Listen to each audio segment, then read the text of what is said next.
video, we'll examine the cash flow statement. Before we go in and take a look at the cash flow statement, let's just think about the purpose of that document. Our cash flow statement is a document that shows movement. It shows the movement of the cash position from the beginning of the year to the end of the year, by exploring what sort of activities have either given rise to an increase in cash or an inflow in cash, or which sorts of activities have caused a decrease or an outflow of cash. In order to examine this document, let's go back to JB Hi-Fi Limited's cash flow statement. We've got this year's figures and last year's figures. All of this is expressed in millions, and we've got notes where we can find additional detail. To evaluate this document, drop right down to the last figure. This figure that we're seeing over here is the cash flow figure for the financial year.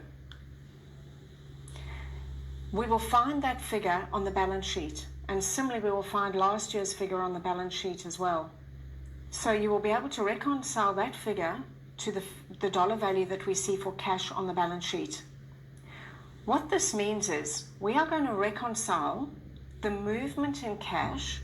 We're going to look at our starting position in cash, which was the 72.8 million, which is the same as last year's closing balance. So here we've got the opening balance, and we're going to say, what are all the factors that cause a movement from the 72.8 to the 72?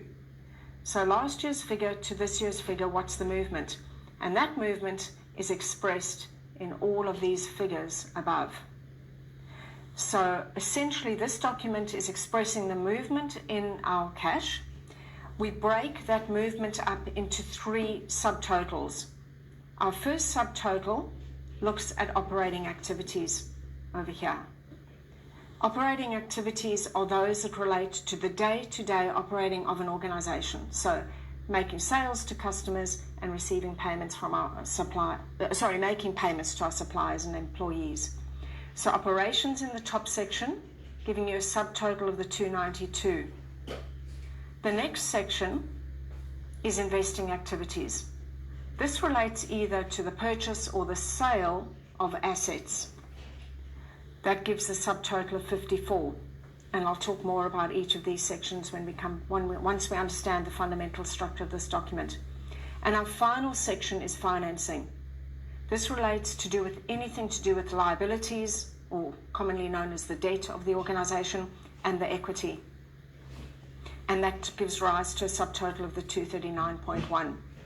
If we add these three figures, the three subtotals, that will give us the 1 million outflow.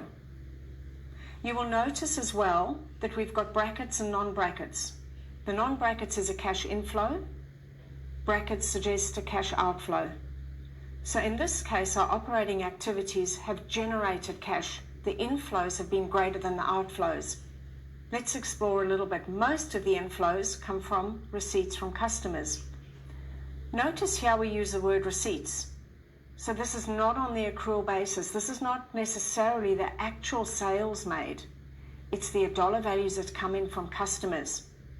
So included in this figure might be dollar values or sales made in the previous year, but they had not yet been collected and were outstanding at the end of last year.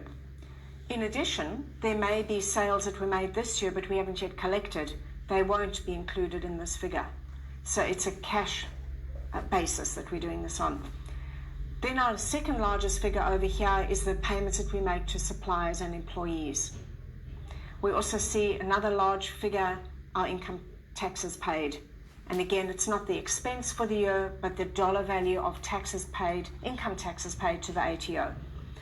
That gives net inflow of 292 million. Let's drop down to the investing activities. Again, we see the words payment and proceeds. Payments is cash outflow, proceeds is cash inflow. So this would be the sale of plant and equipment. In this case, 54 of outflow, so our subtotal giving us a 54. In the financing activities, largely all outflows. We can see we paid dividends to shareholders and we've repaid some debt. So all in all, not a great cash movement for the year, but we can see that even though the movement is small, there's a lot more detail, a lot more information we can get from the from the statement when we go in and have a look. Now, I would like to just take you back to 2017 because it's got some interesting features that really explore or demonstrate the issues that we're looking at when we examine the cash flow statement. Nothing particularly untoward when we look at our operating activities. As we expect, cash receipts from customer exceed what we pay, or as we hope. We have a cash inflow of the 190. Let's look what happens down here. We can see this very large cash outflow, 836 million. And if we look to the item, this is the payment for a business combination. So this was the acquisition of The Good Guys. And we can see the large payment that is made, cash outflow. The question then comes, well, if we only got in 190 million, we need to pay out 885 million. Where has that remaining cash come from? We know that it wasn't in the bank account because our opening balance for the year was 51.9 million. If we look to our cash and cash equivalents at the beginning of the financial year. So the answer lies in the investing.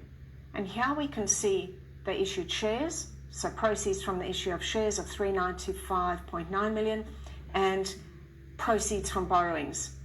So they've issued shares, taken out a loan, and they've used that to be able to pay for The Good Guys, that acquisition. They still retained, may or continue to make a dividend in that year for the owners of the company. Now this is an example, particularly in this year, where the movement in cash is really quite small. In fact, there's been an increase of 21 million that we see over here, which took cash from 51.9 up to 72.8. The movement is relatively small, but if we look at the makeup of those, we get a lot more information. And this is where the cash flow can come particularly in handy. Strips away accruals. It looks at operating activities and then all the other activities that have cash impacts in the organization, such as asset movements and then movements on the liabilities and the equity.